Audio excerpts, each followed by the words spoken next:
I'd like to discuss a few topics which should be of interest to all Americans. Obviously, many Americans have been glued to their TVs this week to see what's happening in the Ukraine and what's going on with the Russians and the way they are treating the Ukrainian peoples.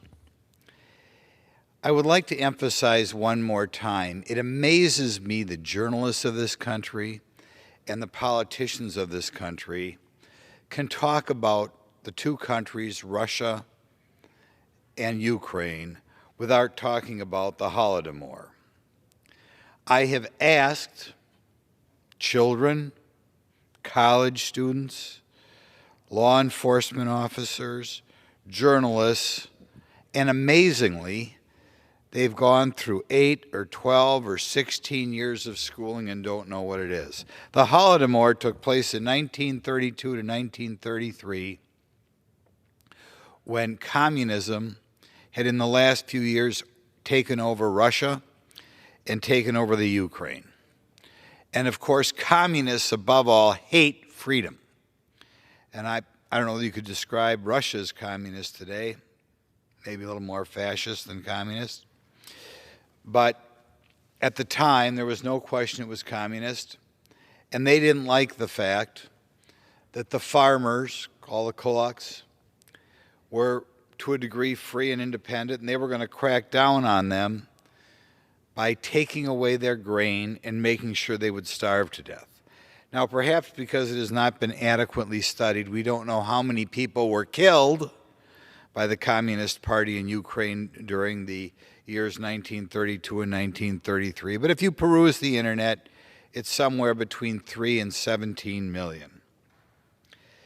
Interestingly, at the same time these people were starving, the person the New York Times put on the case was a guy by the name of Walter Duranty, who we've since admitted they recognized he had some significant flaws in his study, but he managed not to report the starvation. Indeed, readers of the New York Times at that time thought that things were going great in the Soviet Union and that this may well be the wave of the future. And this is what happens when we have people, progressives or whatever you want to call them, who are blind to the inevitable, horrible things that happen when you let the hardcore left, or what I'll call the atheistic totalitarian left, take over a country.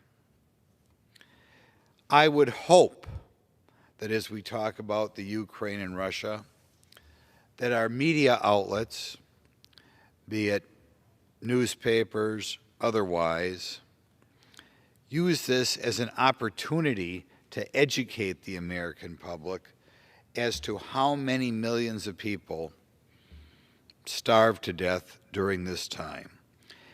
Every New York Times employee should have to listen to a show upon employment about what happened and about what the readers of the New York Times were not told about during these years. Every journalism major should spend a few classes when they begin journalism school on this topic. No American school child should graduate 8th grade without hearing about the Holodomor.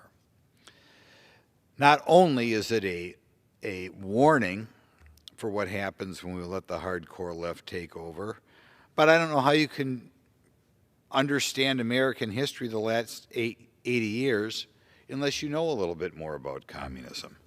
How can American children know why we fought in Korea? How can American children know why we fought in Vietnam? How will American children know what we had a Cold War over? I don't understand how you can talk about Ukraine and Russia without hearing about the first Ukrainian experiences with communism. It's the reason why some people like me are so befuddled, why Senator Blumenthal is given kind of a free pass when he shows up at a communist anniversary. It's why people like me find it so offensive that 2 of the co-founders of Black Lives Matter were Marxists, and that organization is treated with respect. This is why I'm so concerned when we have owners of high-tech quasi-monopolies try to suppress information hostile to their progressive ideology. Just like in a hardcore leftist state, they would oppress the ability of the local people to find out views on all sorts of opinions. And by the way, that is going on in the Soviet Union today. We turn on the TV, we get all sorts of information about what's going on in the Ukraine. The average Russian citizen whose children are dying in the Ukraine, they don't get to find out what's really going on. So some people call it communist, some people call it Marxist. I don't think progressive is exactly the same thing, but clearly progressive is meant to be further left than liberal. I would hope